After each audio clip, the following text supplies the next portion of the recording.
सहना भवतु सहनौ भुनक्तु सह वीर्यं करवावहै तेजस्विनावधीतमस्तु मा विद्विषावहै। गुरुर्ब्रह्मा गुरुर्विष्णु गुरुर्देवो महेश्वरः गुरुः साक्षात् परब्रह्म तस्मै श्री गुरवे नमः। अखण्डमण्डलाकारं व्याप्तं येन चराचरं तत्पदं दर्शितं येन तस्मै श्री गुरवे नमः।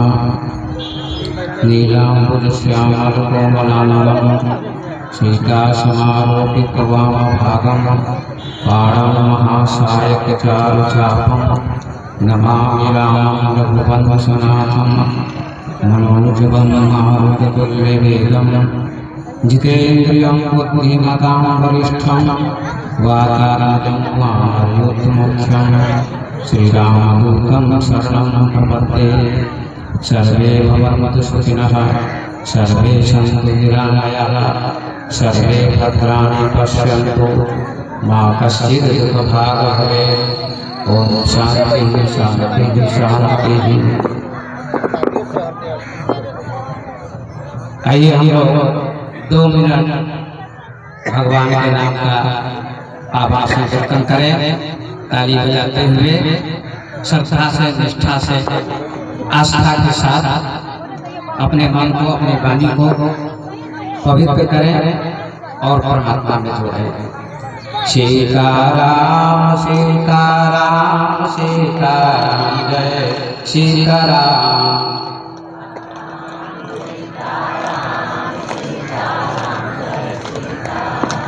सीताराम सीताराम सीताराम जय सीताराम।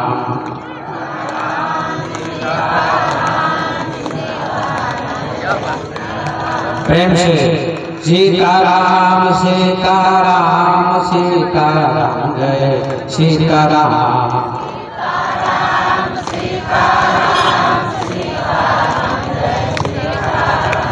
सीताराम सीताराम सीताराम जय सीताराम।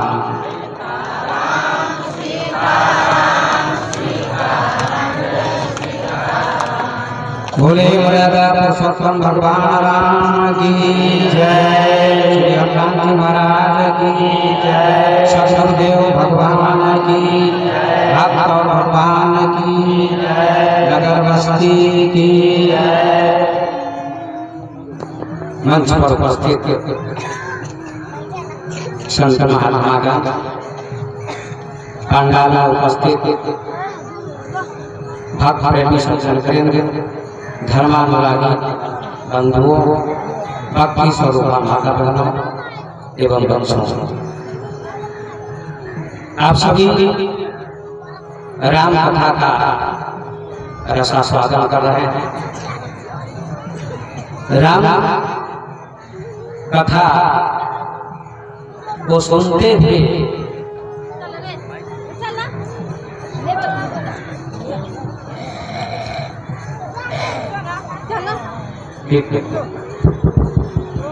राम कथा को सुनते हुए आपके मन में उत्कंठा और बढ़नी चाहिए, जिज्ञासा लालसा श्रद्धा और बढ़नी चाहिए, क्योंकि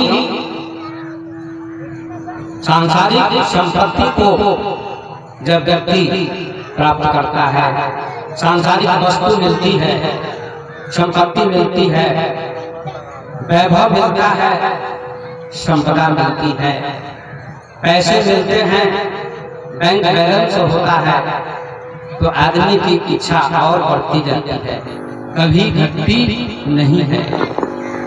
जिस प्रकार धन के प्रति आपकी इच्छा बढ़ती जाती है, आपका उत्साह आपकी उमंग बढ़ जाती है, कितना धन प्राप्त हो, कितनी संपत्ति हो जाए, कितना बैंक बैलेंस हो जाए, इससे आपका मन कभी तृप्त नहीं होता है। ऐसे ही राम कथा, परमात्मा की कथा सुनने के बाद भी आपकी उत्कंठा बढ़नी चाहिए, आपके मन में तृप्ति नहीं होनी चाहिए। यही राम कथा का फल है। अगर तृप्ति हो जाती है तो आप सच्चे भक्त नहीं हैं, क्योंकि तुलसीदास जी ने लिखा है, राम कथा जे सुनत अघाही, रस विशेष जानाते नहीं। राम कथा को सुनकर जो तृप्त हो जाते हैं वे विशेष रस को समझ नहीं पाते। विशेष रस को वे ही समझ पाते हैं जो कभी तृप्त नहीं होते, अघाते नहीं, उनकी उत्कंठा बनी रहती है। ऐसे को ही सच्चे राम भक्त हम कहते हैं, संत कहते हैं, ज्ञानी कहते हैं। आइए बंधुओं, आज मैं भक्ति की चर्चा करता हूँ। हमारे देश में बहुत सारे महापुरुष हुए, बुद्ध, महावीर, कबीर, नानक, विवेकानंद, शंकराचार्य, पतंजलि, गोरख, अनेक महापुरुष हुए। सभी महापुरुषों ने संसार को कुछ न कुछ संदेश दिया। उन महापुरुषों में एक महापुरुष हुए हैं, बहुत बड़े विद्वान, जिनका नाम शंकराचार्य था। शंकराचार्य वेदांती थे, वेदांत का प्रचार करते थे। उन्होंने बड़े बड़े ग्रंथों पर भाष्य किया, टीकाएं की, उपनिषद पर, गीता पर, ब्रह्मसूत्र पर। लेकिन उनका एक ग्रंथ है जिसका नाम है विवेक चूड़ामणि, वह भी वेदांत का ग्रंथ है। और उस ग्रंथ में उन्होंने एक श्लोक लिखा है तो बहुत ही सुंदर है, आपके लिए, हमारे लिए उपयोगी है। वह श्लोक क्या है उसको सुनिए। शंकराचार्य जी कहते हैं, मोक्ष कारण सामग्र्याम भक्ति रेव गरीयसी स्वस्वरूपानुसंधानम भक्ति रीत्या विधीयते। जिससे मोक्ष मिलता है, जिन पदार्थों से, जिन चीजों से,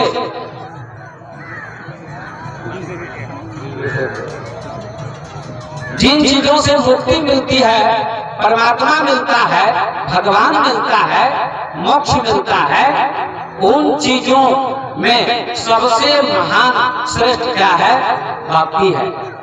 आपने सुना होगा, ज्ञान भी होता है, कर्म भी होता है, और भी बहुत सारे साधन, योग भी होता है। लेकिन शंकराचार्य जी कहते हैं कि भक्ति सबसे महान साधन है, और भक्ति से ही परमात्मा की प्राप्ति शीघ्र हो जाती है, इसमें समय नहीं लगता है। स्वस्वरूपानुसंधान भक्ति रीत्या। ऐसे माताएं भोजन बनाती हैं, भोजन में अनेक सामग्रियां होती हैं, चावल होता है, दाल होती है, सब्जी होती है, और भी सामग्री होती है। लेकिन यदि दाल में, सब्जी में नमक नहीं डाला जाए तो दाल स्वादिष्ट नहीं बनेगी, सब्जी स्वादिष्ट नहीं होगी। एक नमक के होने से सब्जी भी स्वादिष्ट हो जाती है, दाल भी स्वादिष्ट हो जाती है, कढ़ी भी स्वादिष्ट हो जाती है। इसी प्रकार से बहुत सारे साधन है शास्त्र में, लेकिन भक्ति नमक के समान है। यदि आपके जीवन में भक्ति आ जाती है तो भगवान की प्राप्ति शीघ्र हो जाती है, इसमें विलंब नहीं लगता, समय नहीं लगता है। लेकिन शंकराचार्य जी भक्ति की परिभाषा थोड़ी ऊंची बताते हैं। शंकराचार्य जी कहते हैं कि भक्ति क्या है? भक्ति है स्वरूप की प्राप्ति। और स्वरूप क्या है? आप कहिएगा ये क्या बात कर रहे हैं, मैं रामायण से इसको सिद्ध करूंगा। अभी आप बैठे रहिए, आराम से सुनिए। अपने स्वरूप का अनुसंधान करना भक्ति कहलाती है, अपने स्वरूप को जानना भक्ति कहलाती है। ये स्वरूप क्या है इसको जानना होगा। बड़े बड़े विद्वान आते हैं लेकिन स्वरूप की चर्चा बहुत कम करते हैं, कथा वक्ता आते हैं स्वरूप की चर्चा बहुत कम करते हैं। यद्यपि स्वरूप की चर्चा रामायण में की गई है, 4 जगह स्वरूप की चर्चा की गई है। कहां कहां? आइए। सबरी की कुटिया पर भगवान राम गए, सबरी को नवधा भक्ति का उपदेश किया श्री राम ने। 9 प्रकार की भक्ति का वर्णन किया। प्रथम भक्ति संतन कर संगा, दूसरी रति मम कथा प्रसंगा। पहली भक्ति क्या है? संत का संग करो। दूसरी भक्ति क्या है? कथा सुनो। ये दूसरी भक्ति है। आप जो कथा सुन रहे हैं दूसरी भक्ति है। संत का संग करना प्रथम भक्ति है। और तीसरी भक्ति क्या है? गुरुपद पंकज सेवा। तीसरी भक्ति अमान, गुरु के चरणों की सेवा, ये तीसरी भक्ति कहलाती है। मान रहित होकर गुरु के चरणों की सेवा करनी चाहिए। मान सम्मान का भाव नहीं होना चाहिए, ये तीसरी भक्ति है। चौथी भक्ति मम गुण गना करे कपट तजिगान। चौथी भक्ति क्या है? ये भगवान सबरी को समझाते हैं। मेरे गुरु का गान करो, कपट छोड़कर, छल छोड़कर। करे कपट तजिगान, लेकिन लोगों के मन में कपट होता है। और भगवान किसको मिलते हैं? तो गोस्वामी जी ने कहा कि निर्मल मन जन सो मोहि पावा, मोहि कपट छल छिद्र भावा। जिसका मन निर्मल होता है, पवित्र होता है, जैसे बच्चे का मन निर्मल होता है, बच्चे के मन में कपट नहीं होता है। छोटा छोटा बच्चा जो होता है, छोटा बच्चा, उसके मन में कपट नहीं होता है, बिल्कुल निश्चल होता है। और माँ उसको गोद में रखती है, बड़े बेटे को गोद में नहीं रखती, क्योंकि वो निश्चल है, निष्कपट है, कुछ नहीं जानता, न अपना न पराया, न पाप न पुण्य, न धर्म न अधर्म, कुछ भी नहीं जानता। वो निष्कपट है, भगवान का रूप है। भगवान राम कहते हैं सबरी ऐसा ही जो निष्कपट हो जाता है, वो मेरी गोद में बैठने का अधिकारी हो जाता है। वही मेरी गोद में बैठेगा, दूसरा नहीं बैठेगा। ये कहते हैं। चौथी भक्ति मम गुण गना करे कपट तजिगान। मंत्र जाप मंत्र विश्वासा। पांचवी भक्ति क्या है? मंत्र का जाप। भगवान सबरी से कहते हैं मंत्र का जाप करो, जो वेद में प्रकाशित है। ये पांचवी भक्ति है। छठी भक्ति क्या है? छठम सिद्ध विरति बहुकर्मा। सभी कर्मों से, बहुत कर्मों से अपने मन को, अपनी इंद्री को अंतर्मुख करो। छठम सिद्ध विरति बहुकर्मा। निरंतर सज्जन धर्मा। हमेशा कहाँ रहना चाहिए लोगों को? संतों के पास, सज्जन के पास, ज्ञानी के पास बैठना चाहिए। अज्ञानी के पास नहीं बैठना चाहिए, मूर्ख के पास नहीं बैठना चाहिए। निरंतर हमेशा निरंतर सज्जन धर्म, सज्जनों के धर्मों को अपनाओ, ज्ञानी के धर्म को अपनाओ, अच्छे व्यक्ति के पास बैठो। ये क्या है? छठी भक्ति है। ये छठी भक्ति है। दुष्ट के सामने मत बैठो। गोस्वामी जी ने ये भी कहा है कि नरक में रहना अच्छा है, लेकिन दुष्ट का संग न मिले तो बहुत अच्छा है। भला बरुबास नरक के दाता, दुष्ट संग जन देहु विधाता। हे परमात्मा, नरक में रहना मुझे अच्छा लगता है, भक्त कहते हैं, लेकिन दुष्ट का संग न मिले, क्योंकि नरक आपको भगाएगा नहीं। नाला है, गंदा स्थान है, वहाँ खड़े हो जाइए, बदबू तो आएगी, लेकिन नाला आपको भगाएगा नहीं कि यहाँ से चले जाओ। लेकिन दुष्ट आदमी आपको कदम कदम पर कष्ट देगा, परेशान करेगा, आपको बर्बाद करने का प्रयास करेगा। इसलिए दुष्टों का संग नहीं देना चाहिए, नहीं करना चाहिए। दुष्ट संग नहीं जाता। इसलिए छठी भक्ति क्या है? इंद्रियों का निग्रह करना। और सातवीं भक्ति क्या है? मैं आज इसकी ज्यादा व्याख्या नहीं करता हूँ, स्वरूप की व्याख्या करूंगा, केवल नाम लेकर थोड़ी थोड़ी व्याख्या करता हूँ। सातवीं भक्ति क्या है? केवल लब्धा भक्ति पर मैं 9 दिनों तक 3-3 घंटे व्याख्या दे सकता हूँ, लेकिन समय की जरूरत है, तो समय तो कम है, 1-1.25 घंटा है, इसी में मुझे बोलना है। तो सातवीं भक्ति क्या है सज्जनों? सबरी से भगवान कहते हैं, कान खोलकर सुनिए, बहुत कीमती बात और चुनौतीपूर्ण बात कहते हैं भगवान श्री राम सबरी से। साधु भक्ति क्या है, हम लोग इसको समझने का प्रयास करें। सातम सम मोहि मैं जग देखा, श्री राम कहते हैं सम, सात्विक भक्ति का सम। सम किसे कहते हैं? सम के दो अर्थ है। एक अर्थ है मन का निग्रह करना, मन को बस में करना, इसका नाम सम है। दम नाम होता है इंद्रियों को बस में करना, इसका नाम दम होता है। और सम का दूसरा अर्थ होता है समता। समता, समान, सबको समान देखो, सबको बराबर देखो, सब में राम है, सब में भगवान है, ये समता है। ये क्या है? समता है। सातम सम मोहि मैं जग देखा, श्री राम का भगवान का तो सभी जो मेरे जैसा सारे जगत को देखता है, राम मैं देखता है। उत्तरकांड में काव्य सुन लीजिए, गरुड़ जी से कहते हैं, गरुड़ जी उमाज राम चरण रति, विगत काम मद क्रोध, निज प्रभु मैं देखत फिरो, कासन करो विरोध। जिसका राम के चरणों में प्रेम है, उमाज राम चरण रति, रति माने प्रेम है, विगत काम मद क्रोध, और जिसका मन काम से रहित, अहंकार से रहित, क्रोध से रहित हो गया, निज प्रभु मैं देखत फिरो, जो अपने प्रभु को सारे जगत में देखता फिरता है, कासन करो विरोध, वह किसी से विरोध नहीं करता है, सब में प्रभु को देखता है। इसका नाम क्या है? समता है, इसका नाम समता। सातम सम मोहि मैं जग देखा, सब में राम को देखो, मुझको देखो। ये दृष्टि किसकी होती है? बहुत कम लोगों की होती है कि सब में राम को देखना।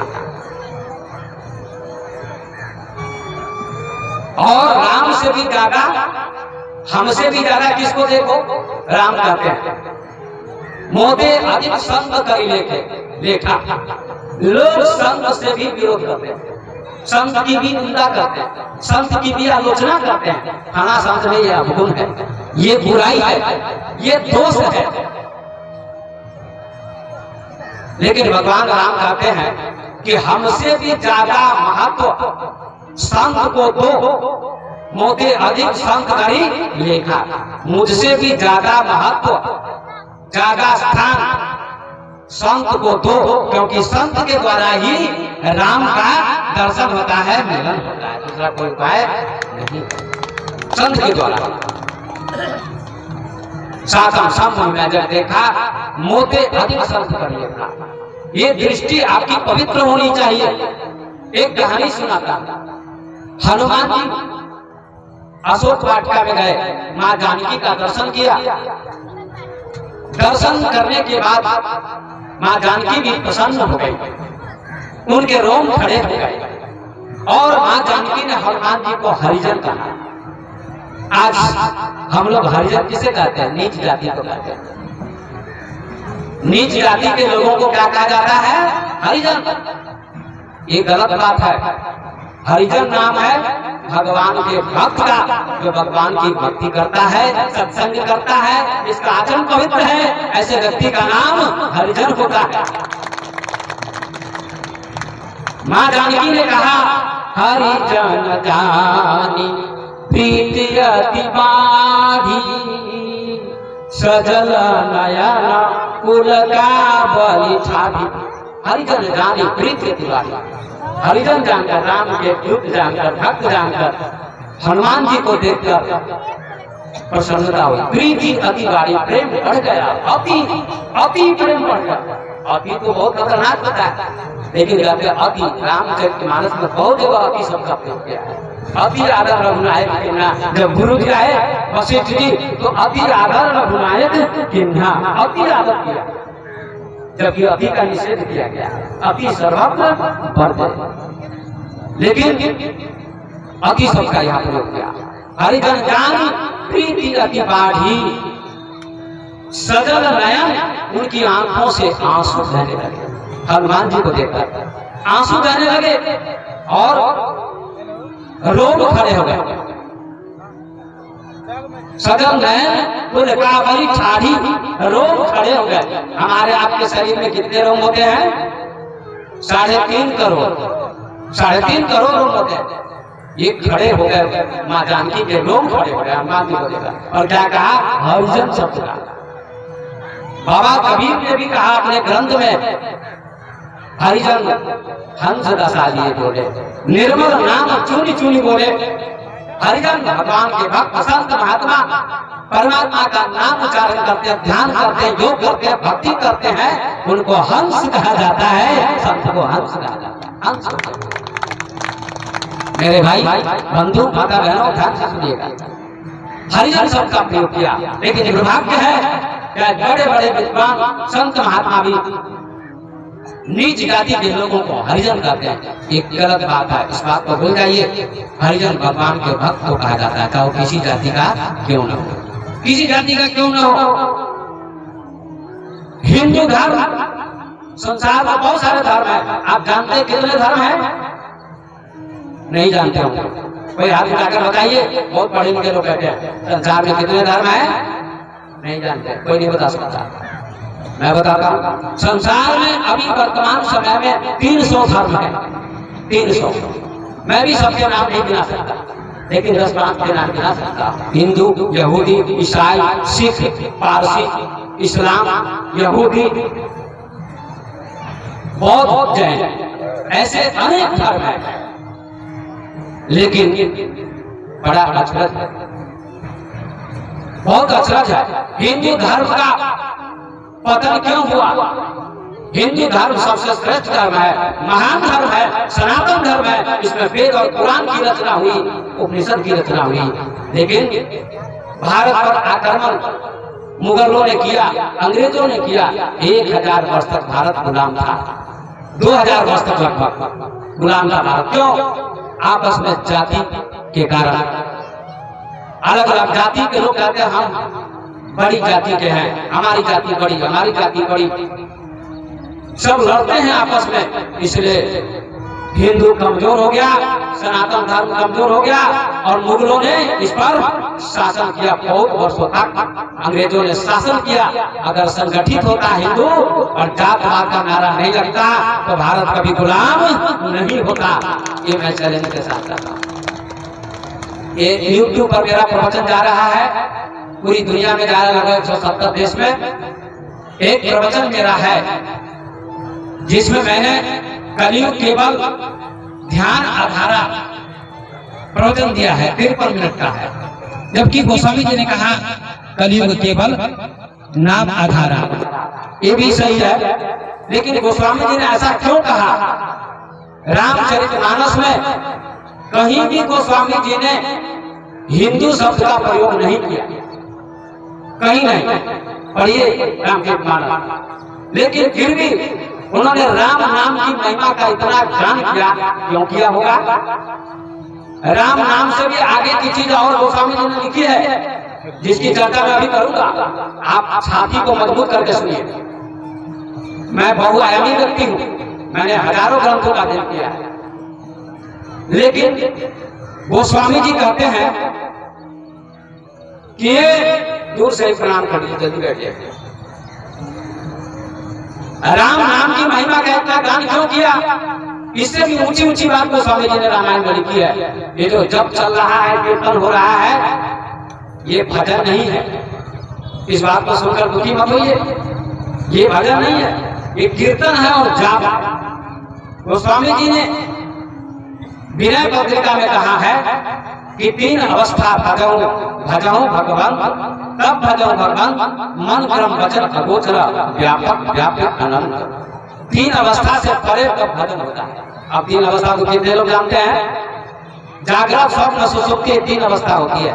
हम लोग अभी जगे हैं, कीर्तन करने वाले, जाप करने वाले भी जगे हैं, ये जागृत अवस्था है, इसका नाम जागृत अवस्था है। गोस्वामी जी कहते हैं इसमें भी भजन नहीं होता है, ये मैं नहीं कहता, गोस्वामी जी कहते हैं। और स्वप्न आता है, स्वप्न में आप दिल्ली बंबई कलकत्ता चले जाते हैं, लेकिन रहते हैं घर पर। स्वप्न झूठ होता है। और तीसरी अवस्था होती है सुषुप्ति अवस्था, जहां स्वप्न भी नहीं आता है, उसका नाम क्या है? सुषुप्ति अवस्था। स्वप्न भी नहीं आता है, बड़ा आनंद आता है, उसका नाम सुषुप्ति है। न मान, न सम्मान, न स्त्री, न पुरुष, न अपना, न पराया, कुछ भी पता नहीं चलता व्यक्ति को। इस अवस्था का नाम क्या है? सुषुप्ति, डीप स्लीप अंग्रेजी में कहते हैं, हिंदी में गहरी नींद और संस्कृत में सुषुप्ति कहते हैं। गोस्वामी जी कहते हैं इससे भी ये 3 अवस्थाओं में भजन नहीं होता है। इन 3 अवस्थाओं में 3 अवस्था तगहु, तीनों अवस्थाओं को त्यागो तब भजहु भगवान, तब भगवान का भजन करो। मन कर्म वचन अगोचर व्यापक व्यापक अनंत। पर इतने ऊंचे लोग नहीं हैं, इसलिए गोस्वामी जी ने साधारण जन के लिए राम नाम का जाप करवाया कि लोग इसके माध्यम से आगे की यात्रा कर सके, आगे बढ़ सके। ये बुरी बात नहीं है। हिंदुओं को संगठित करने के लिए गोस्वामी जी ने राम नाम की महिमा का गान किया, हिंदुओं को संगठित करने के लिए। लेकिन इस हिंदुओं में संगठन नहीं है, विघटन। आज भी आपके समाज में जातिवाद चलता है या नहीं चलता है? चलता है जातिवाद। हम लोगों से भी लोग जाति पूछते हैं, बाबा आपकी जाति क्या है? अरे और मैं बाबा बोल गया तो जाति किस बात की? अष्टम केशव राम नारायण, मेरी कोई जाति नहीं, संत की कोई जाति नहीं है।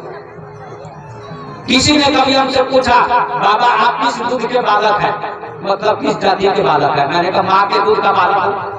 चुप ही हो, माँ के दूध का बालक को याद रखिए, माँ के दूध का बालक हूँ और सभी माँ के दूध के बालक हैं, सभी माँ के दूध के बालक। याद रखिए, सुनिए, जाति मत पूछिए, संदेश जाति न पूछिए साधु की, पूछ लीजिए ज्ञान। मोल करो तलवार का, पड़ा रहने दो ज्ञान। जात पात पूछो नहीं कोई, हरि के भजे सो हरि के होई। हरि का भजन करने वाला भक्त होता है, हरि का होता है, इसलिए जात मत पूछिए। लेकिन बड़ा आश्चर्य है, जातिवाद को लेकर बड़ा विवाद चलता है समाज में, बड़ा विवाद। ये जातिवाद का विवाद नहीं चलना चाहिए, प्रेम से रहना चाहिए सभी जातिवादों को। कोई बात नहीं, जाति बढ़ती है सुविधा के लिए बढ़ती है, कर्म के आधार पर जाति बनी है, जाति भगवान ने नहीं बनाई है। वैसे गीता में लिख दिया भगवान ने कि 4 वर्णों की सृष्टि मैंने की है, चातुर्वर्ण्यम मया सृष्टम गुण कर्म विभाग सा। 4 वर्णों की सृष्टि मैंने की है, गुण और कर्म के आधार पर, जाति के आधार पर नहीं। ऐसा भगवान ने गीता में कहा है। ब्राह्मण क्षत्रिय वैश्य शूद्र, ये 4 वर्ण होते हैं कि नहीं होते हैं? लेकिन 4 वर्ण कहते हैं ब्रह्मा के मुंह से ब्राह्मण का जन्म हुआ, हाथ से क्षत्रिय का जन्म हुआ, और जांग से वैश्य का जन्म हुआ, और पैर से शूद्र का जन्म हुआ। ये बात सही नहीं, ये बात सही नहीं है। कोई मुंह से पैदा नहीं होता है। आज ब्राह्मण का बेटा जन्म लेता तो मुंह से पैदा लेता है, होता है कि माँ के गर्भ से आता है। क्षत्रिय का बेटा भी, वैश्य का बेटा भी, शूद्र का बेटा भी, सभी माँ के गर्भ से ही आते हैं, जन्म लेते हैं। लेकिन इसका अर्थ क्या है? कोई विद्वान जल्दी इसका अर्थ नहीं बताते। हम भी 4 वर्ग को मानते हैं, ब्राह्मण को भी, क्षत्रिय को भी, वैश्य को भी और शूद्र को। 4 वर्ण हम भी मानते हैं, ब्राह्मण क्षत्रिय वैश्य शूद्र होते हैं। लेकिन आप गीता पढ़िए, गीता की टिप्पणी में लिखा हुआ है, टिप्पणी में नीचे क्या लिखा हुआ है कि 4 वर्ण हम सबके शरीर में ही होते हैं। ब्राह्मण भी, क्षत्रिय भी, वैश्य भी और शूद्र भी, ये 4 वर्ण हमारे शरीर में ही पाए जाते हैं। कहाँ? ये दिमाग जो है, मस्तिष्क हमारा, ये ब्राह्मण है, ये सोचता है। बुद्धि ब्राह्मण है, दिमाग ब्राह्मण है, मस्तिष्क ब्राह्मण है। जो विद्वान बन जाता है वो ब्राह्मण होता है। हम लोगों ने बचपन से ग्रंथ का अध्ययन किया, जो भी विद्वान हुए, कभी नानक, भगवान वेद व्यास, विवेकानंद, शंकराचार्य, तुलसीदास, बहुत सारे महापुरुष हुए। मस्तिष्क था, उनके बाद दिमाग था, बुद्धि थी, इसलिए वे ब्राह्मण थे। तो दिमाग क्या है? ब्राह्मण। और हाथ क्या है? क्षत्रिय। कोई गिर जाता है, आप हाथ से उठा दीजिए तो आप क्षत्रिय हो जाएंगे। और वैश्य कौन है? जो सबका पालन पोषण करता है उसका नाम वैश्य होता है, और जो सबकी सेवा करता है उसका नाम शूद्र होता है। शूद्र छोटा नहीं होता। तुम्हारे शरीर में दिमाग क्या है? ब्राह्मण। हाथ क्या है? क्षत्रिय। पेट क्या है? वैश्य। और पैर क्या है? शूद्र। सबके पास पैर होते हैं, पैर ही शूद्र। अगर पैर न रहे तो शरीर कहाँ खड़ा होगा? नहीं खड़ा होगा। पैर और सभी पूरा शरीर खड़ा है, अवलंबित है। इसलिए जातिवाद का नारा नहीं होना चाहिए। कबीर का एक भजन है कि कहते हैं, गोस्वामी जी ने भी लिखा, कर्म प्रधान विश्व करी राखा, जो जस करहि सो तस फल चाखा। कर्म की प्रधानता दी गई है। कर्म प्रधान विश्व करी राखा। कर्म से महान बनता है व्यक्ति। अम्बेडकर भारत के कौन थे? भंगी जाति के, लेकिन बहुत बड़े विद्वान थे। उन्होंने संविधान का निर्माण किया, लेकिन उनका बहुत अपमान किया गया। ब्राह्मणों ने उनका बहुत अपमान किया, लेकिन बहुत बड़े विद्वान थे। इसलिए उन्होंने अंत में हिंदू धर्म का त्याग कर दिया था और बौद्ध धर्म स्वीकार कर लिया कि जहाँ इतना जातिवाद चलता है वहां मैं मरूंगा नहीं। बहुत अपमान किया गया। स्कूल में पढ़ने नहीं दिया गया ठीक से, अलग पानी पीने दिया जाता था, उनको अलग उठाया जाता था। इतना बड़ा अपमान अम्बेडकर का किया गया। इसलिए अंत में उन्होंने हिंदू धर्म का भी त्याग कर दिया, बौद्ध धर्म में शरीर का त्याग कर दिया, बौद्ध धर्म को स्वीकार किया। लेकिन हिंदू धर्म बहुत महान धर्म है। अगर दुनिया में हिंदू धर्म न होगा तो मंदिर नहीं बचेंगे और एक पूजा पाठ भी बंद हो जाएगा। इसलिए बचना जरूरी है, हिंदू धर्म का बचना जरूरी है। आइए, कबीर ने कहा कि कर्म प्रधान विश्व रचि राखा। बोलो अभी समझ में आया कि नहीं?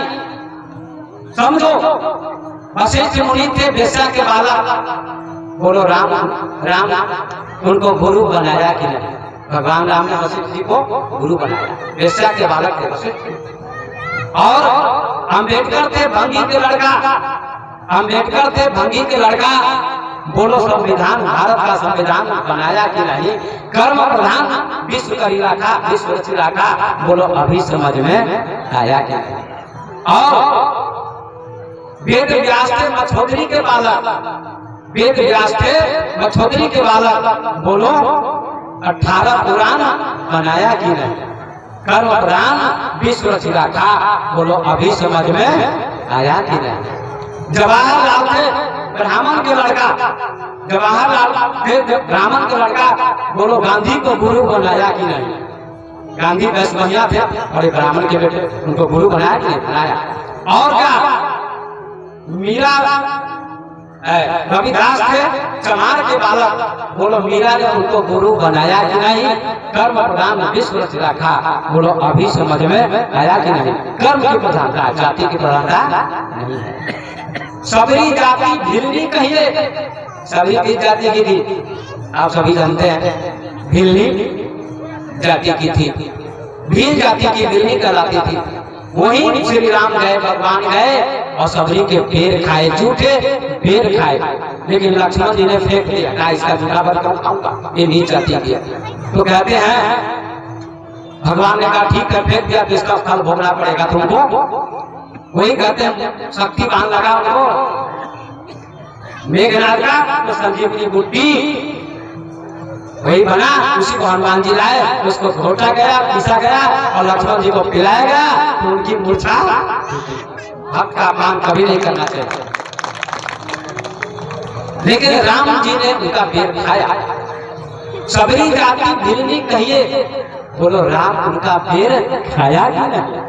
उन्होंने पैर खाया बड़े प्रेम से।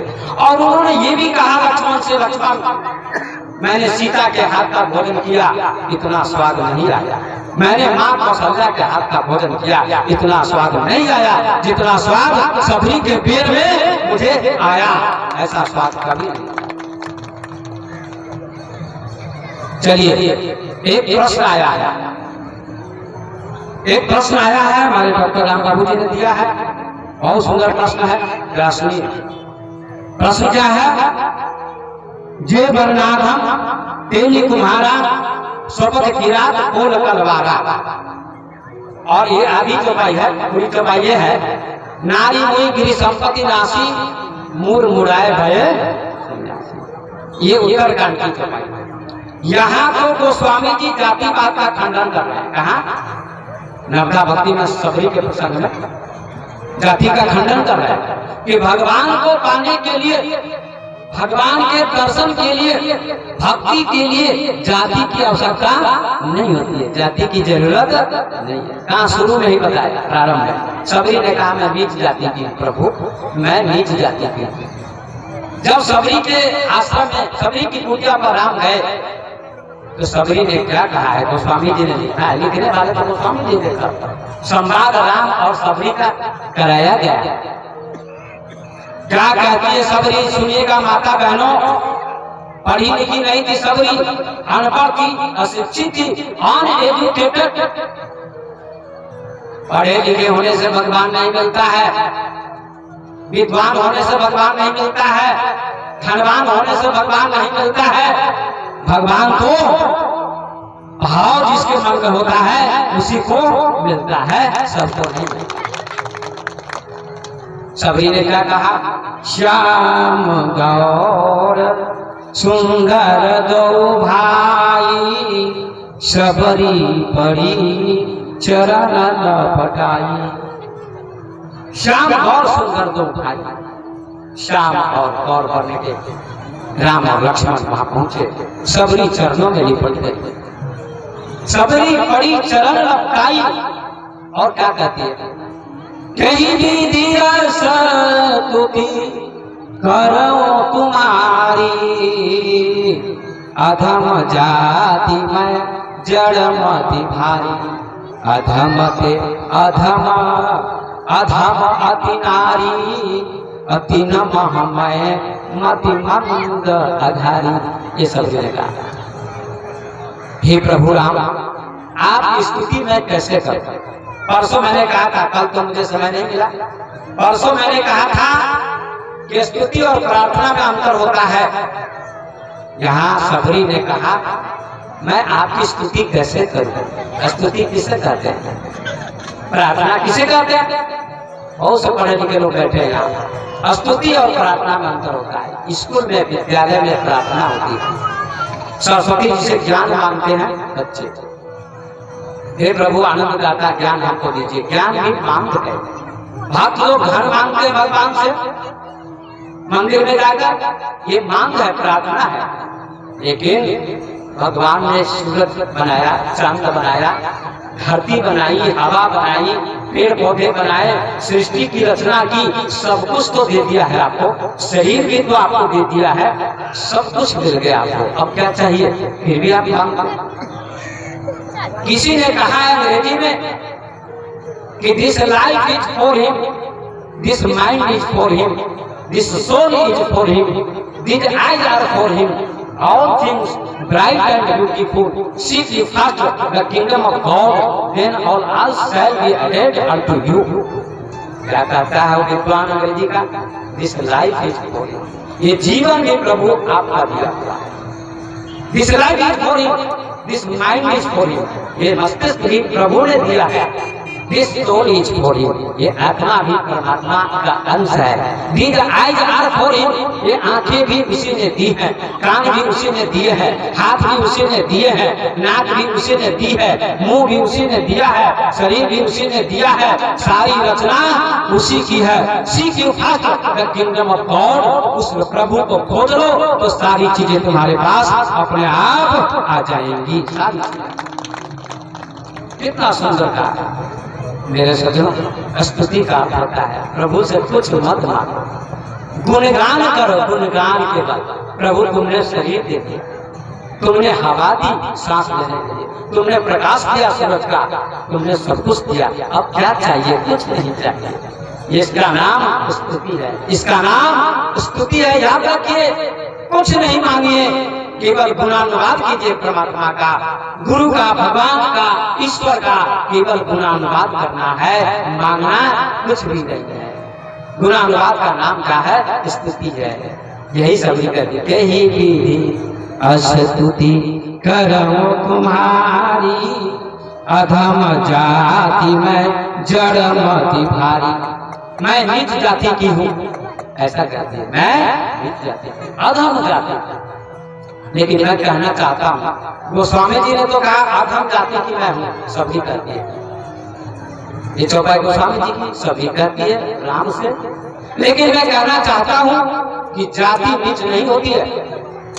गोस्वामी जी ने तो कहा जाति नीच होती है, लेकिन मैं कहना चाहता हूँ कि जाति नीच नहीं होती है, कर्म नीच होता है। अगर ब्राह्मण है, चोरी करता, डकैती करता, शराब पीता है, उसका कर्म नीच हो गया, इसलिए उसकी कोई पूजा नहीं करेगी। जाति नीच नहीं होती।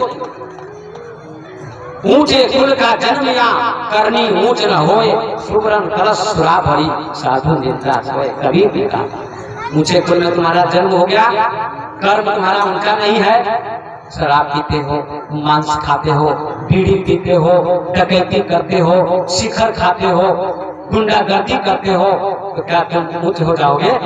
नहीं होगे, नहीं हो सकता होगा। ऊंचे कुल का जन्म या करनी ऊंच न होए, सुवर्ण कलश सुरा भरी साधु निंदा सोए। साधु ऐसे व्यक्ति की निंदा करता है। सोने के घड़े में अगर कोई जहर डाल दे, जहर, सोने के घड़े में जहर डाल दिया जाए तो क्या वो उसको कोई पिएगा? पिएगा उसको? बोलिए आप लोग, नहीं पिएगा। और मिट्टी का घड़ा है, उसमें अमृत डाल दिया जाए, दूध डाल दिया जाए तो कोई भी पिएगा और आनंद आएगा। मतलब क्या?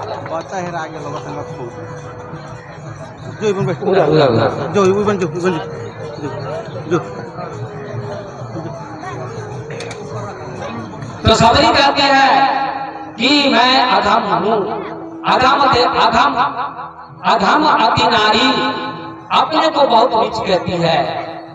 सभी ध्यान से सुनिएगा, उधर सूचना हो रही है, आप लोग सुनो।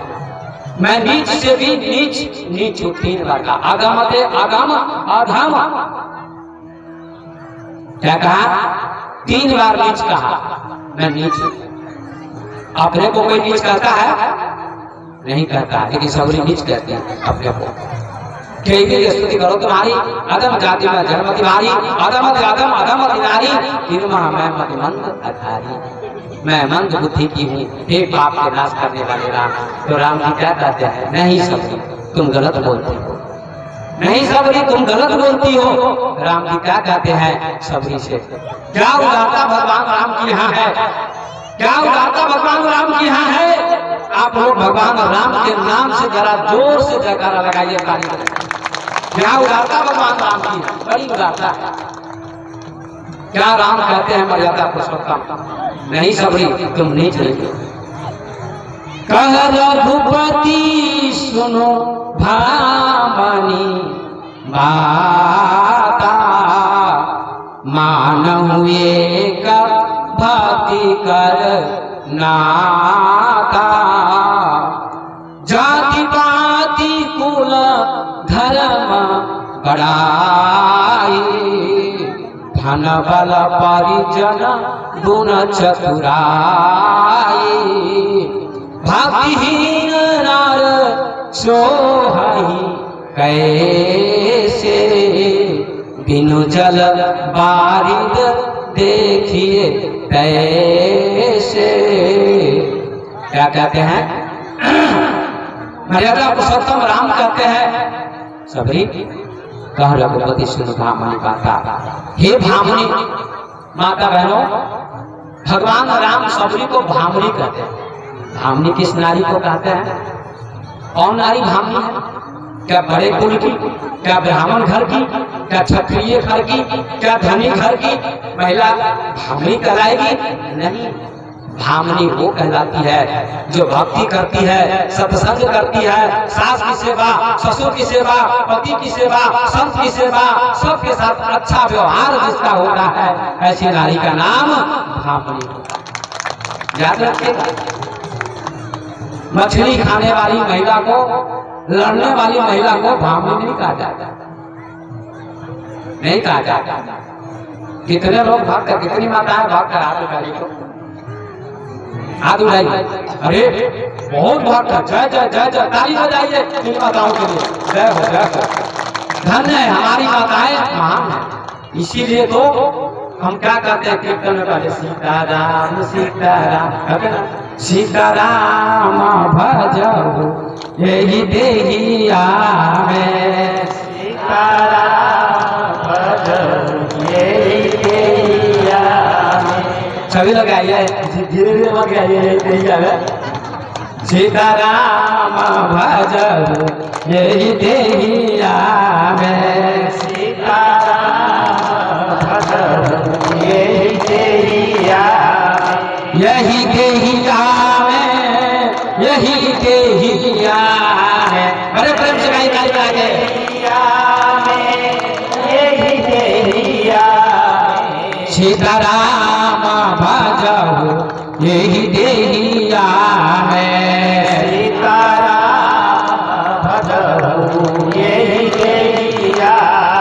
कहीं भूला न चलो यही बजरिया में, कहीं भूला न चलो यही बजरिया, सीताराम भजो यही देहिया है, सीताराम भजो यही देहिया में।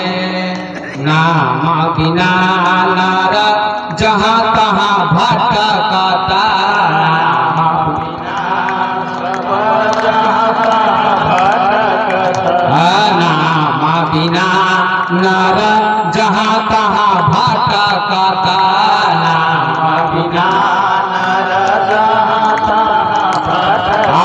जमापुर जमा कह चरिया में,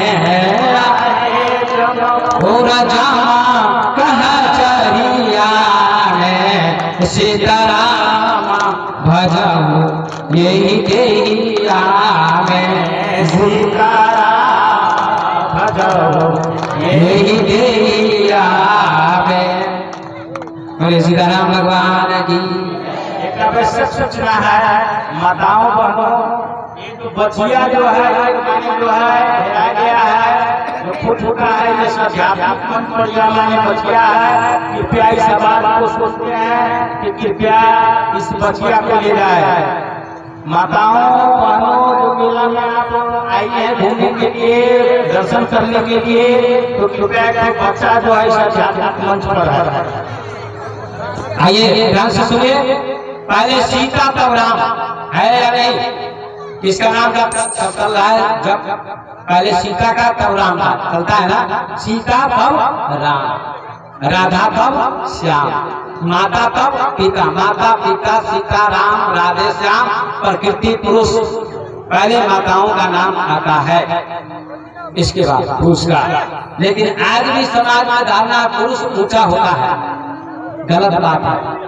माता का स्थान ऊंचा है, माँ का स्थान ऊंचा है।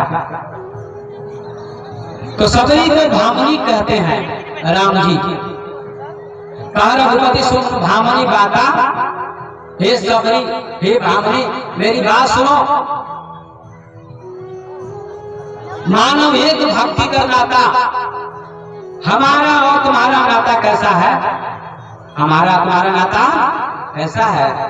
राम कहते हैं सबरी से, हमारा और तुम्हारा नाता जाति का नहीं है, मानव एक भक्ति का नाता, हमारा और तुम्हारा नाता भक्ति का है। क्या सुंदर उत्तर दिया है, बहुत लाजवाब उत्तर दिया है। फिर भी लोग जातिवाद करते हैं, फिर भी जातिवाद करते हैं। क्या रामायण पढ़ते हैं आप? और भक्ता लोग भी, कथाकार लोग भी इसकी सही व्याख्या नहीं करते हैं। मैं यूट्यूब पर देखता रहा तो मैं भी डालता हूँ अपना प्रवचन, सैकड़ों प्रवचन मेरे जा चुके हैं। आप लोग जरूर सुनिए मेरा प्रवचन।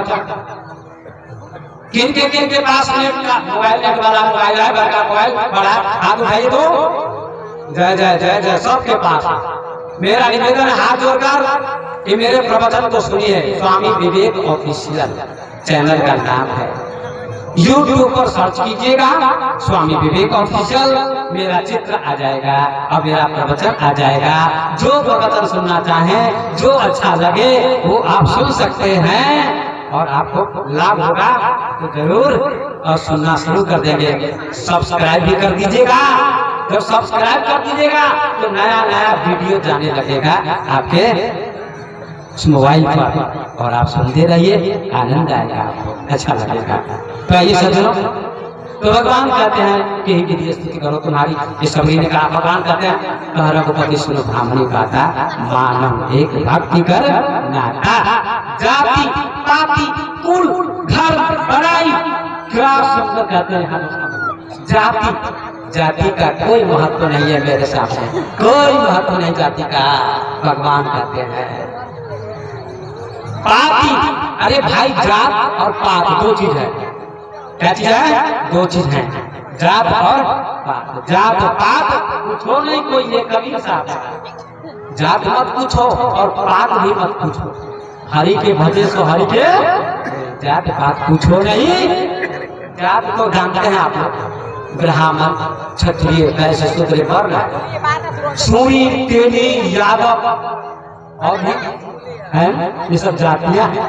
लेकिन जाति में भी जाति होती है। यादव में कई यादव होते हैं, सुनते हैं। तेली में कई तेली होते हैं, है ना, कई तेली। सूरी में कई सूरी होते हैं, कई शाखाएं होती है। नाम पात है। मैं हरिवेला में कथा करता था, भागवत कथा भी करता हूँ, 2 बार हरिप्रभा में भी हो चुकी है। तो एक आदमी ने प्रणाम किया, मैंने कहा सुखी रहिए, आपका नाम? तो कहा फला महासेठ। मैंने कहा आपके पास कितनी जमीन है? 50 बीघा की 100 बीघा? तो कहा महाराज नहीं, 10 कट्ठा जमीन है, आधा बीघा। मैंने कहा महासेठ कैसे हो गए? तो महासेठ अब कैसे हो गए? कहा बाबा ये टाइटिल है, टाइटिल सुनी जाती है, टाइटिल है महासेठ। मैंने कहा ओहो गजब हो गया। और एक और जाति टाइटिल होता है सुनी जाति का, हाथी। आदमी कहता हाथी, ये गजब का टाइटिल है। आदमी को हाथी कहते, टाइटिल हाथी। इसलिए कबीर साहब ने कहा भाई जात पात मत पूछो, जात पात पूछो नहीं कोई, और हरि के भजे से हरि के कोई। आगे चलिए, तो भगवान राम कहते जाति पाति मत पूछो, कुल भी मत पूछो साधु संत से विद्वान से, किस कुल के आता है। बता लोग गाते रहते हैं बाबा किस कुल के, अरे इसे क्या लाभ मिलेगा? कोई लाभ नहीं मिलेगा। ज्ञान प्राप्त करो, सत्संग सुनो, उनकी सेवा करो, लाभ मिले। जाति पाति कुल मत पूछो किस कुल के हैं। ऊंचे कुल का जन्म यहाँ कबीर ने कहा, ऊंचे कुल में तुम्हारा जन्म हो गया ब्राह्मण कुल में, लेकिन कर्म ऊंचा नहीं है तो कोई तुम्हारा मूल्य नहीं। कर्म ऊंच करो, अच्छा करो। जाति पाति कुल।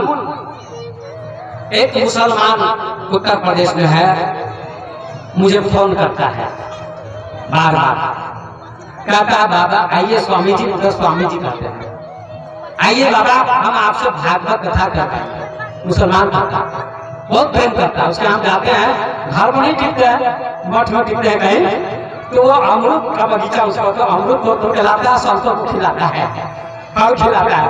और बराबर फोन करता है, उसका नाम अयूब अली है, और 8 दिन का फोन करता है। बड़ा प्रेम कहता है, मैं मुसलमान फकीरों से ज्यादा प्रेम करता हूँ हिंदू संतों से, हिंदू संतों से ज्यादा मेरा लगाव है, ऐसा कहता है। स्वामी जी आइए प्रवचन सुनिए। किसी का भी भाव अच्छा होना चाहिए, कर्म अच्छा होगा। जाति पाति कुल मत पूछिए, धर्म और धर्म भी मत पूछिए। हम लोग किस धर्म के हैं? बोलिए आप लोग आगे। हिंदू धर्म है, हम लोग हिंदू मानते हैं ना अपना, वास्तव में हिंदू हैं, लेकिन सचमुच परमात्मा के दरबार में न हिंदू होता है, मुसलमान ना बौद्ध ना जैन, कुछ भी नहीं होता है। ये लड़ाई का झगड़ा का घर है सब, लेकिन फिर भी अपेक्षाकृत हिंदू धर्म गाथा सबसे ज्यादा होती है। ये हमने भी देखा है, ये हमने भी देखा गाथा होती है। कुछ कमी है, जातिवाद की कमी है। ये जातिवाद बहुत खराब चीज है। जाति पाति कुल धर्म भी मत पूछो आप किस धर्म के हैं। लेकिन लोग धर्म में घुसते हैं। बौद्ध धर्म के संस्थापक भगवान बुद्ध कितने महापुरुष थे। उन्होंने जातिवाद का खंडन किया और सबको गले लगाया, साधारण जाति को भी गले लगाया, संन्यास दिया, भिक्षुक बनाया, प्रेम करुणा का संदेश दिया बुद्ध ने और कहा सब प्रभु के रूप हैं, किसी से घृणा मत करो। बुद्ध ने कहा आइए जाति पाति कुल धर्म भी मत पूछिए, लेकिन धर्म के लिए लड़ाई चल रही है। इनकी कोई बड़ाई नहीं, इनका कोई महत्व नहीं। जाति पाति कोई धर्म बढ़ाई, धन बल परिजन बुराई, धन का भी महत्व नहीं है, बल का भी महत्व नहीं है। सबसे बड़ा कौन है दुनिया में? धनवान, विद्वान नहीं, रूपवान नहीं, डॉक्टर नहीं, इंजीनियर नहीं, प्रधानमंत्री नहीं, राष्ट्रपति नहीं। सबसे बड़ा कौन है? आपके नेपाल में ये कवि हुए लक्ष्मी प्रसाद देवकोटा, उन्होंने लिखा है कि मानुष ठूलो दिल ले जात ले मुंह देना, मनुष्य दिल से बड़ा होता है। जिसका दिल महान है वो महान है। दिल अच्छा होना चाहिए। Body is temple of the God and heart is seat of the God. ये शरीर भगवान का मंदिर है और दिल बैठने की सीट है। दिल को अच्छा बनाओ। कबीर के मानने वाले गाते हैं कि मंदिर तोड़ो मस्जिद तोड़ो, इसमें नहीं खुदा है। मंदिर तोड़ो मस्जिद तोड़ो, मतलब तोड़ने की बात नहीं है, बात कहते हैं। अगर मंदिर टूट जाएगा तो फिर बन जाएगा, मस्जिद टूट जाएगी तो फिर बन जाएगी। मंदिर तोड़ो मस्जिद तोड़ो, इसमें नहीं खुदा है, भगवान है। दिल किसी का मत तोड़ो बंदे, ये घर खास खुदा का है। दिल किसी का मत तोड़ो। अगर दिल टूट गया तो सब टूट गया ना। इसलिए दिल अच्छा होना चाहिए। लक्ष्मी प्रसाद देवकोटा कहते हैं, सभी संत कहते हैं, सभी महापुरुष कहते हैं, जाति पाति को धर्म बढ़ाई, धन बल परिजन गुण चतुराई, भक्तिहीन नर सोहाई कैसे, बिन जल बारिश देखिए कैसे। भक्ति के बिना आदमी ऐसे शोभा नहीं पाता है जैसे बादल में पानी न हो। दिखता तो बड़ा अच्छा है, गरजता तो है पर बरसता नहीं है, बरसता नहीं।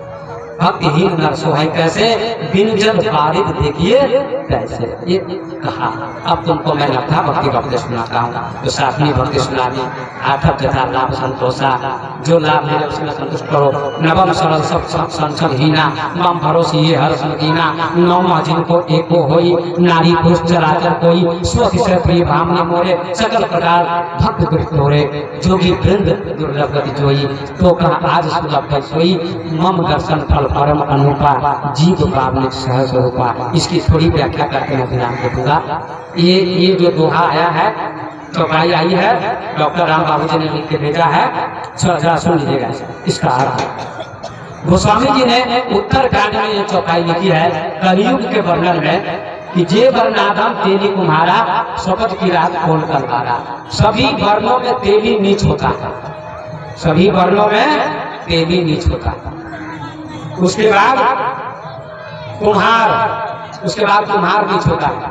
उसके बाद भंगी, भंगी माने दो नीच होता है। उसके बाद कोल किरात नीच होता है। उसके बाद तलवार नीच होता है। और इनकी पत्नी जब मर जाती है तो सिर का मुंडन करके सन्यासी बन जाते हैं, साधु बन जाते हैं। तुलसीदास जी कहते हैं कलयुग में तेली कुम्हार शपथ किरात नीच होते हैं। लेकिन ये उत्तरकांड का लिखा, ये हमको ये बात जचती नहीं है।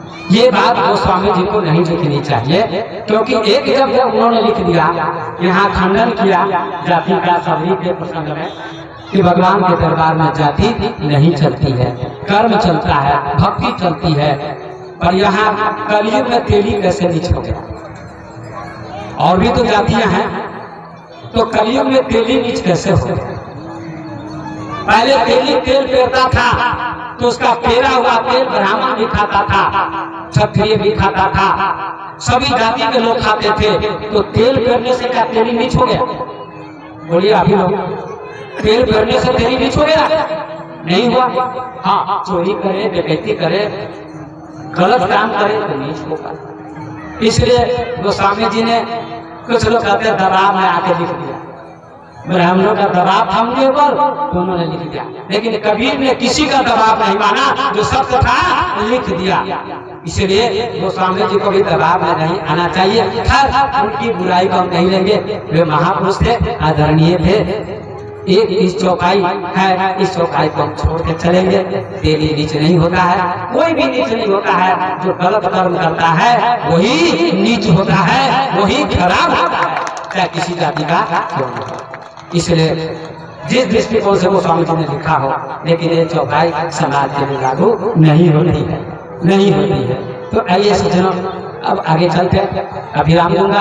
हनुमान जी की चर्चा मैं कर रहा था कि अशोक वाटिका में गए, माँ जानकी का दर्शन किया और दर्शन करके आ गए, ये वर्णन है। अब यहाँ भगवान राम सबरी से कहते हैं, मम दर्शन फल परम अनुपा, जीव पाप मुझ सहस्वरूपा। जीव को मेरे दर्शन का परम फल क्या है? सहज स्वरूप का दर्शन हो जाता, पा लेता है। आप स्वरूप को नहीं जानते हैं, रूप को तो जानते हैं। दो चीजें होती है, एक रूप और एक स्वरूप। रूप शरीर का होता है काला गोरा, लेकिन आत्मा का कोई रूप नहीं होता है। उसका नाम क्या है? स्वरूप है मेरे बंधु, उसका नाम स्वरूप है। उसी आत्मा के बारे में भगवान कहते हैं, मम दर्शन फल परम अनुपा, जीव पाप निज सहज स्वरूपा। जीव अपने स्वरूप को प्राप्त कर लेता है, मेरे दर्शन का ये परम फल है। और दूसरी जगह का है स्वरूप की बात, दूसरी जगह है कि महर्षि वाल्मीकि के आश्रम में भगवान राम गए, तो वाल्मीकि जी ने राम से कहा, राम जी ने पूछा, हे महर्षि हमको रहने का स्थान बता दीजिए ताकि मैं ठीक से रह सकूं, कोई जगह बताइए, स्थान बताइए। तो उसमें वर्णन है अयोध्या कांड में कि वाल्मीकि जी ने 14 स्थान बताए हैं। मैं उनकी चर्चा नहीं करूंगा, केवल एक बात की चर्चा करता हूँ क्योंकि मेरा समय समाप्त होने वाला है। एक बात महर्षि वाल्मीकि ने कही राम जी से, क्या कहा?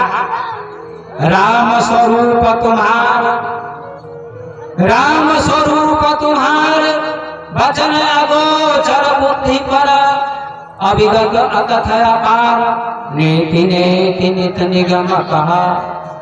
राम स्वरूप तुम्हारा, गांधी जी का ये बहुत कीमती बात है, बहुत रहस्य की बात है, बहुत गहराई की बात है। रामचरितमानस की राम जी का रूप तो खड़ा है सामने, शरीर खड़ा है वाल्मीकि जी के सामने, है कि नहीं खड़ा?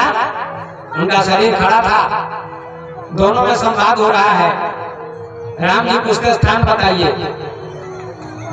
पूछो मोही की रहूं कहाँ, मैं पूछा तो पूछाऊं, जहां न होए कहू कही, तुम ही दिखाऊं ठाऊं। आप कहाँ नहीं है, आप सभी जगह है, आप उसके में कहाँ रहा। इसकी भी बड़ी सुंदर व्याख्या है, दूसरे दिन बताऊंगा, समय समाप्त है। तो क्या कहते हैं वाल्मीकि जी? राम स्वरूप तुम्हारा, हे राम आपका स्वरूप वचन अगोचर बुद्धि पर, वाणी से परे है। हम लोग वाणी, हम बोलते हैं अभी ये वाणी, भजन हो रहा है, जब हो रहा है, क्या है? वाणी है, शब्द है, शब्द से वाणी से परे है राम स्वरूप। आपका भी स्वरूप वही है जो राम जी का स्वरूप है, मेरा स्वरूप भी वही है जो राम जी का स्वरूप है। अब कहिएगा ये बात आप कहां से बोले? रामचरितमानस कही दोहा है, राम स्वरूप तुम्हारा वचन अगोचर बुद्धि पर, पानी से परे है, इंद्री से परे है, बुद्धि से परे है, अविगत अकथ अपार, गति से परे है, अकथनीय है, अपार है, जिसको वेद नेति नेति कहते हैं। न इति न इति, इसका अंत नहीं है, अंत नहीं है, उसका नाम स्वरूप है, इसका नाम स्वरूप है। स्वरूप नाम आत्मा का ही होता है और आत्मा परमात्मा ही होता है, अलग चीज नहीं है, आत्मा परमात्मा ही है। ये गीता कहती है उद्रष्टानुमंताचा भर्ता भोक्ता महेश्वर परमात्मा चापित देशमिन पुष्प परा। हे अर्जुन, इस शरीर में स्थित आत्मा ही परमात्मा है, आत्मा ही परमात्मा है, दूसरी चीज नहीं है। लेकिन इस बात को बहुत कम लोग समझ पाते हैं कि आत्मा परमात्मा कैसे हो सकती है, हो सकती नहीं है। एक बूंद पानी और एक लोटा पानी दोनों पानी है। एक बूंद पानी को, एक लोटे पानी को आप समुद्र में डाल दीजिए, वो भी समुद्र हो जाएगा। ऐसे जीव भी, आत्मा भी परमात्मा का ही रूप है। कल विशेष रूप से इसकी चर्चा मैं करूंगा। ईश्वर अंश, जीव अविनाशी, चेतन अमर, सहज सुख राशि, सो माया बस भयो गोसाई, बढ़े कीर मरकट की नाई। ये उत्तर कांड में काव्यसुंदी जी ने गुरु जी को समझाया और इसी की तुलना करते हुए मैं कबीर के पद की भी व्याख्या करूंगा। दोनों ने एक ही बात कही है, आपन पाओ आप वहीं बिसरियो। ये पद है कबीर का, बहुत सुंदर पद है। कल इन दोनों पदों की मैं व्याख्या करूंगा। तो 4 बार स्वरूप शब्द का प्रयोग आया है रामायण में, 4 बार। कर्म की हो ही स्वरूप चिन्ह, स्वरूप की पहचान हो जाती है, आत्मा की पहचान हो जाती है। आप कौन हैं, हु आर यू, आपसे पूछा जाए तो क्या कहिएगा? आइए मैं फार्मर, आइए मैं डॉक्टर, आइए मैं इंजीनियर, ये उत्तर दीजिएगा नहीं। आप आत्मा है, आप जीव है जो परमात्मा का अंश है और अचल अविनाशी अमर है, वही आप हैं, वही आप हैं। अब आइए अपनी वाणी को मैं ध्यान देता हूँ। तो आज मैं अपना भक्ति की मैंने संक्षिप्त व्याख्या की है और कल 2 पदों की मैं व्याख्या करूंगा, ईश्वर अंश जीव अविनाशी, और कबीर के पद की व्याख्या करूंगा। आप लोग सुनेंगे। 3:30 बजे से 5 बजे तक मेरा समय है। तो कल फिर आपकी सेवा में उपस्थित होऊंगा। इन्हीं शब्दों के साथ अपनी वाणी को मैं विराम देता हूँ। बोलिए मर्यादा पुरुषोत्तम भगवान राम की, श्री हनुमान जी महाराज की, सद्गुरुदेव भगवान की।